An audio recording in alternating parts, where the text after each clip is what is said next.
Thank you so much for coming out today on the 249th and one day of our nation's birthday. Thank you so much for this. My name is Robert, and this is Randy. We're going to do a black powder demonstration for you all, but before we do that, we are going to talk a little bit about our weapons. This weapon right here, this is known as a carbine. It is a shortened version of what would have been known as a British brown bess, which would have been about that high, stock about the same height.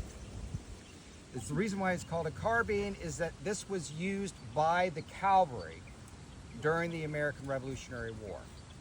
You know, cut back, shorter, lighter. Also for light infantry, they would have used some of these. Some units would have used these as well. It is a smooth bore, which means it does not have what down the barrel. It does not have the rifling. That is correct. It is the rifling, which is in Randy's rifle here, that gives that ball the greater accuracy and velocity when it's fired out of the barrel. Both of these are standard firelocks. There's some similarities, there's some differences. Both, in order to be able to operate both of these, you need to have a lock, a stock, and hence the expression, lock, stock, and barrel, right? You need to have all three in order to have a working firelock. All right? And that's where we get the expression from. Yep, we got it, lock, stock, and barrel. All right? So this part of the lock is exposed here. This part, the serpentine part, is known as the cock. And in the jaws of the cock, we have the flint. The flint. This part right here swivels back and forth. That is known as the steel or the frizzen. So what happens if you have a flint and it scrapes against steel? What do you get? A spark, and that is the ignition system. The other part of the lock that you see here, this is called the pan, for obvious reasons. It's a shallow depression that holds a small amount of black powder, which is your prime. You have the barrel here, and then at the very base of the pan, there's a tiny little hole that is drilled through the barrel. That is known as the vent or the touch hole, but more correctly, it's known as the vent, the vent. So the way that this works for the ignition system, you put a small amount of black powder into that pan after going from the fired position to the half cock, pour a small amount of black powder from a preformed cartridge, tear open the head of the cartridge, pour a small amount of black powder in the pan, take the frizzen, snap it down on top of the black powder. Also note, I am holding the trigger on my finger at half cock, and what is happening? Absolutely nothing, because you don't want to go off half cocked. If I was able to pull the trigger and the cock were to go forward, it means that there is something mechanically wrong with the lock that is not holding in a safe position. So when we do these reenactments, that is what we do to make sure that the gun is safe. So after you prime it, you take the musket and you take the rest of the contents of the paper cartridge and you dump it down the barrel. For today's purposes, all we have is black powder. All right? But back during the American Revolutionary War, these paper cartridges typically would have been rolled by women. That was their role to help with the war effort.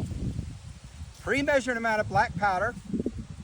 At the very base, however, you would have had a lead ball slightly smaller than the diameter of the bore of the weapon. In this case, this is a 75 caliber barrel, the equivalent of a 12 gauge shotgun, right? So you can take up to a 72 caliber ball. So if it's 75 caliber and you're taking a 72 size ball, what does that mean when you fire it? What it means when you fire it is that ball is going to rattle all the way down the barrel as it comes out, and then it's going to hit and it's going to travel at a slight arc when it exits the bore, right?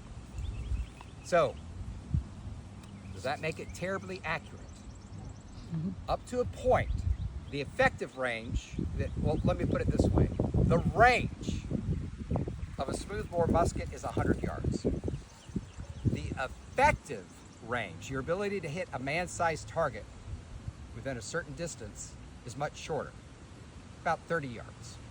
So these weapons, military in design, were designed for classic on the battlefield type of tactics, two opposing armies on each side, right? Now you also have this right here, all right? And what does that look like? It looks like a sight. And in fact, by the 18th century nomenclature, you're right, it is a sight, but it wasn't used for sighting purposes. This is a bayonet lug. This is to hold a triangulated blade, or actually a spear, a triangulated spear, very sharp point, like a bayonet plant, if you've ever seen one of those. There would be a socket that would fit the end of the barrel, slip it down, and then you lock it in place. Now, in the museum, there is an exhibit about Buford's massacre. And the British, at that battle, made effective use of their bayonets. In fact, there were more men during the American Revolutionary War that died of sickness of various types, smallpox, illness, and bayonet wounds than by actual ball, right? So that's the advantages that you have there. Now, to continue on with the firing procedure, once you dump down the black powder and the ball would be on top of the black powder. You would go to shoulder, just like this, and then when you give the command, make ready, you would take the musket or the barrel out your left shoulder, and then pull it up, just like that. You go from the half cock to the full cock position with your index finger on the side of the weapon, not in the trigger guard, right? That's make ready, and then take aim. You're going to take your right foot, place it back behind you at an angle like that to brace yourself and to brace the butt of the stock against your arm right here. All right? And then, of course, what's the next command? Fire, right. And that's when you pull the trigger and you hope El Bumo. You hope El Bumo. But as it was during the American Revolutionary War, it's certainly true today. Using these reproductions are also notorious for misfiring. Not backfiring. Backfiring is something that you see in the Looney Tunes cartoons when the guy pulls the trigger and then there's an explosion here. That is called a backfire. Misfires is something completely different. All right? The most common type of misfire is where you have, after pulling the trigger, what's called a flash in the pan, right? We've heard that expression. Oh, it was nothing, it was just a flash in the pan. That's where you have all show here, but no go there, right? Typically, that is caused from a number of factors. One, you could have a clogged vent. If you fire your musket over a period of time, that vent, that tiny little hole is going to get fouled. It's going to get fouled.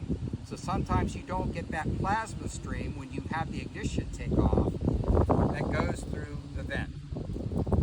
There's another type of misfire where you have failure to spark. It's just what it sounds like. You pull the trigger, nothing happens. There's no flash in the pan. That can be because of a dull flint that you have here, or after a period of time of firing your weapon, you get black powder residue that builds up on the face of the steel. And that way you can't get a good spark, right? So in a battle reenactment, you might see guys doing this every once in a while. It's not because they like the taste of black powder, trust me on that. It's because they're trying to clean the face of that steel. So we went through the priming, loading, and firing procedure for a musket. With a rifle, it's a little bit different. With a rifle, you have to load first and then prime. So what Randy would do in this case is he would get a ball and a patch, and that patch was typically made of linen, very small piece of linen. That would have been a patch that would have had typically bear grease on it back in the day. He would have placed it on top there, and then he would have gotten a ball starter, which is a wooden knob with a stem, and he would force that ball to start that ball. And then he would take out his ramming stick, and what he would have to do is he would have to literally push that ball all the way to the breech. All right? It's a very long, kind of arduous process. All right? And then after he's loaded it, after putting the powder down, of course, using a powder measure, I'm sorry, I took it out of context. The first thing he needs to do is load the powder down first with a pre-measured amount, and then put the ball down. So now what he would need to do is he would need to prime it. So he's going to a half cock, just like we do here. He would take out a smaller powder horn, which has a finer grade of black powder, priming powder, and he would put it in the pan and then lock down the steel or the frizzen on top. But the same type of firing sequence. Make ready, take aim, and fire. All right. So you all ready to see this? I don't know. Y'all don't seem very enthusiastic.